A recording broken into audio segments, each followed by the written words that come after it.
Sound check, sound check. Try mo pistol cross. Bakit ako umikay puget? Hindi pa rehistrado. Hindi alam kung saan siya galing. Sound check, sound check. Ako sa mga sakop na lungga. Okay, nice show you. Sound check, sound check. Now tell me, Bill, weekend small. Panaguri. Kakalembang yung pulo mo. Sound check, sound check. Maliman yung dilaw. Hindi nakatusok sa lupa ko. Ang init, putang ina. Paano yung AC kanina papatay?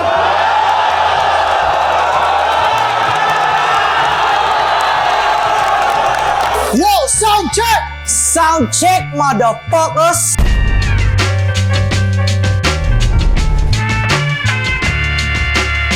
Solid yung battle ng day 1. Ang daming unexpected shit na nangyari ng day 1. Yung mga expectations ko naman sa kanila talagang sobrang naangatan nila lahat. Lalo na sa mga battle na talagang inaabangan ko.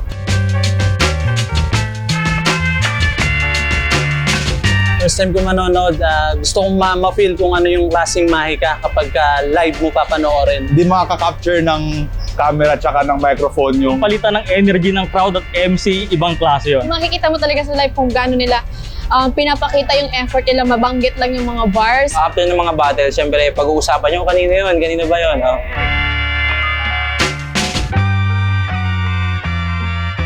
Two days na event for the right of way.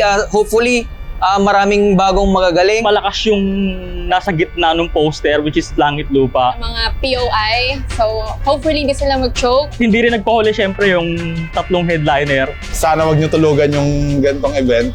Bago siya pero sobrang angas ng concept na naisip. Yan.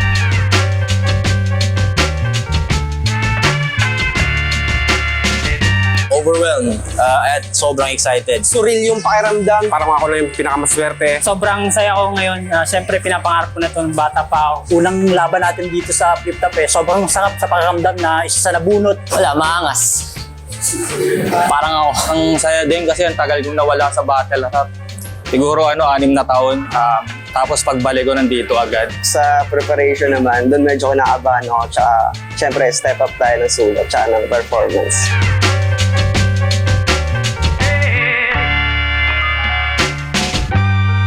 Nasa ako sa event is magiging pokpokan, lalo na nandito na yung mga inaabangan nyo sa POI. Magiging maganda, magiging malakas kada battle. Hindi siya one-sided, magiging sobrang competitive niya. Iiwan naming wasak ang match point bar. Yung mga napanood nyo, abangan nyo sila. Dahil sigurado ako maraming pang mas solid na parating galing sa kanila. Sa day 1, wala masyado eh. Nasa day 2 lahat. Ayun, expect the unexpected na lang. Yeah. Alam ko, inip na rin kayong lahat. Simulan na natin to. Dito si Tus versus MJC. Si Tus, Pulo Battle League represent. Si MJC naman, baka Motos yung nirepresenta niya pero umiikot din Sa siya. akin, malas ko lang sa mga talulong talo. Flip Top game! Ito yung perfectong entablado para mapiguin siya. Kayo yung tinutukoy ni Tita. Ay mo mas-set ni Tita. Never try yung pistol cross. Kayo yung right mo. Yes! Na hindi basta nagpapatalo yung taong pumupusta sa sarili. Trev naman, napanood ko na rin to, naalala ko siya mula sa isang Motos na napanood ko dati. Pero lumalaban din siya sa FRBL versus si Siege. Siege galing Mindanao, Caraga region, represent. Number ikaw di pa rehistrado. Ako na nagkakalat, ako pa nagliligpit. Totoong langit lupa. Di alam kung saan siya galing. Hindi mo deserve ang POI, wala kang nakita ng proseso. Susunod, si Santasa, representing Ingay Lika Tulig Salitaan versus Kedo, representing Motos Battle League. Bigayin to. Ang mga split up na! Program mo, nung ingay 35 years old na. Naging Santasa ka bigla nung nalaman mong may PMC na kapito. Dating dun sa wet dreams ni Plasma.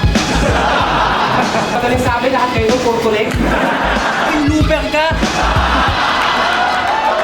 Literal na mainit, but at the same time, parang ang init din ng mga laban. Kaya di na kaya, puta ka na, iba yung laban. Ang init. Sobrang init ang laban. Maganda, sulit. Kahit mainit, nahirap pumiya sa loob. B-side shit.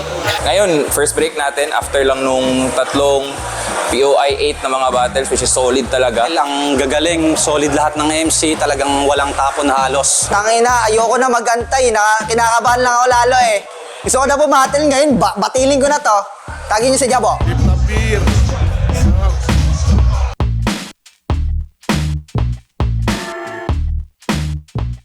At para sa huling POI 8 battle natin sa day 2, si Oxmag, familiar na sa akin itong pangalan na to. Matagal ko na siyang napapanood, mapabattle o kanta.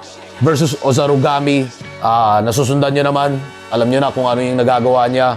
Rap-rapan to, tong matchup na to. Four finger, walang guantes! Lang yung takot sa mga sakop na lungga! Step up, love and move! Di ko may gamit sa pangalan, madali lang ulahin! Nagsusuot pa rin ang tribal! Tinanggalan ng beat! Ako mas masakit na balikan kapag pinaalala mo! Tumbukin bawat isa o sige kunin mo at tukin may shoryuken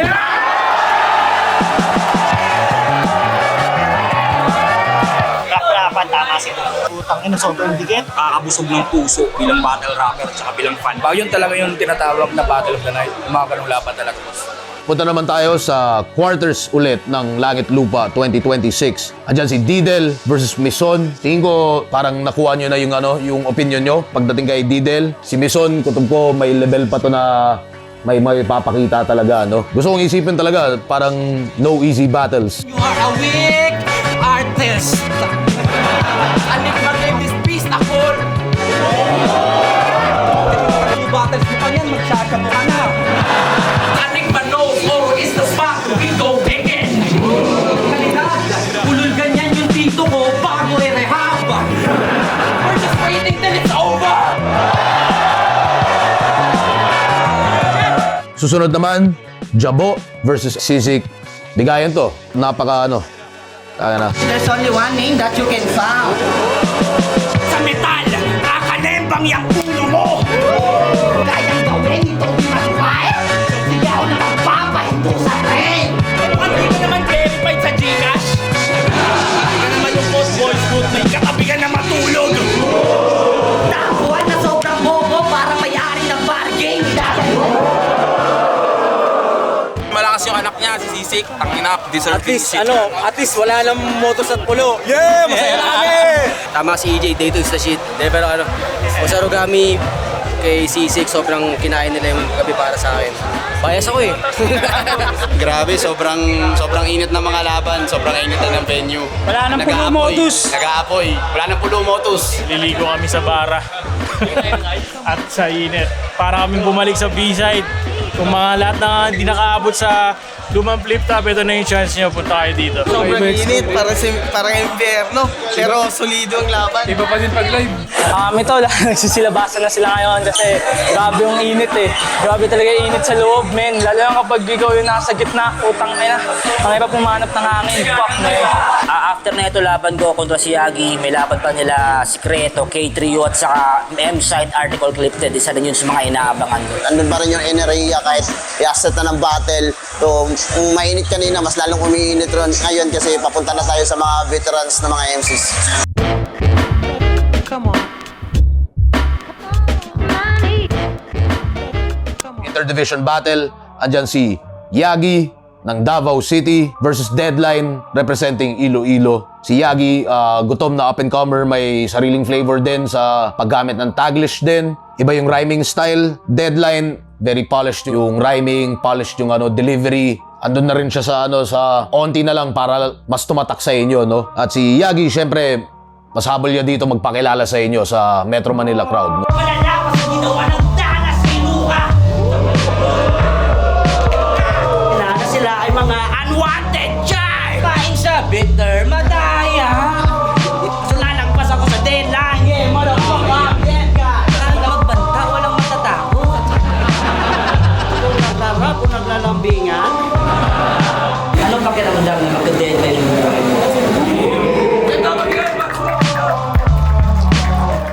At susunod naman, K3U versus Secreto. Writers battle to para sa akin Gusto kong isipin ay malaki na rin yung individual na improvement nilang pareho. Ayaw magpaiwan, ayaw magpahuli ng buhay. Parang kumbaga lalo pa nilang gagalingan, lalo pa nilang ipaglalaban yung pwesto nila sa liga, no? Nirason mo yung sakit para di ka mamatay.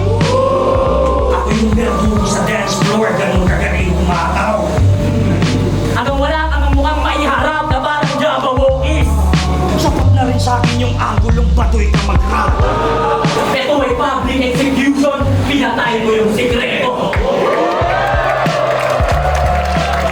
Para sa huling laban ng Day 2, bagay na bagay din talaga pang main event, no? Si M-Zite versus Article Clipted. Tingin ko napakahinog na ni Article Clipted. Kanino man siya itapat, hindi nag-waver yung niya. Performance ability, lalong-lalo na medyo mas left field talaga o di kaya left field talaga yung niya, na mas mahirap talaga itawid sa mas maraming fans, no?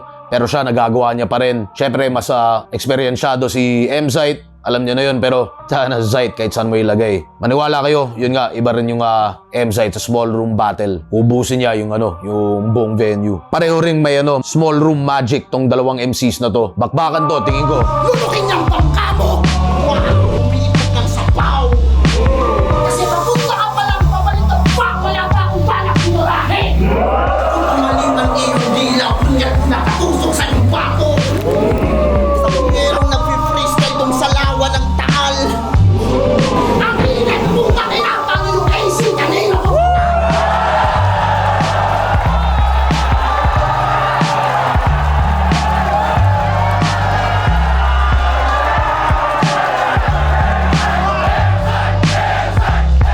M-Site is M-Site. Puking ng inang M-Site to. Tangina mo M-Site, di nawawala ang guto mo. Puking ina ka tao ka.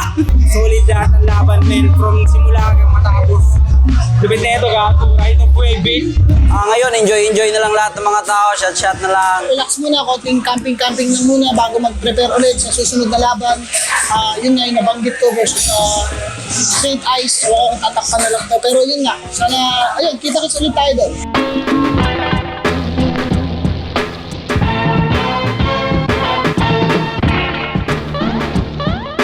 And finally, natapos din. Sobrang lakas ng event.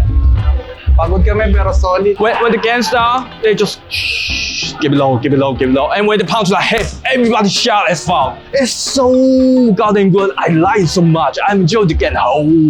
Ambience ng Right of Way Day 2. Ang ina, B-side memories.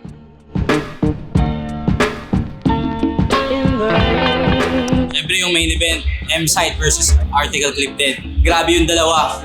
Mga kambal ko yung mga yan. Yeah! Oxman o Sarugami, yun ang pinakamalakas. Siyempre yung sa langit lupa, Lidl.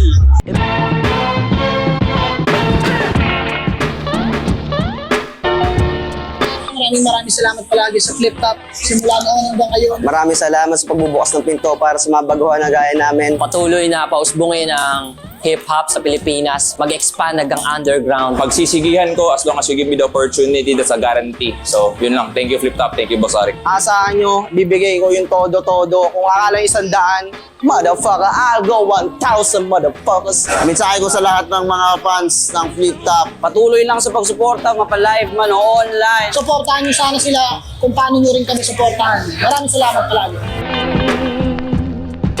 It may sound crazy.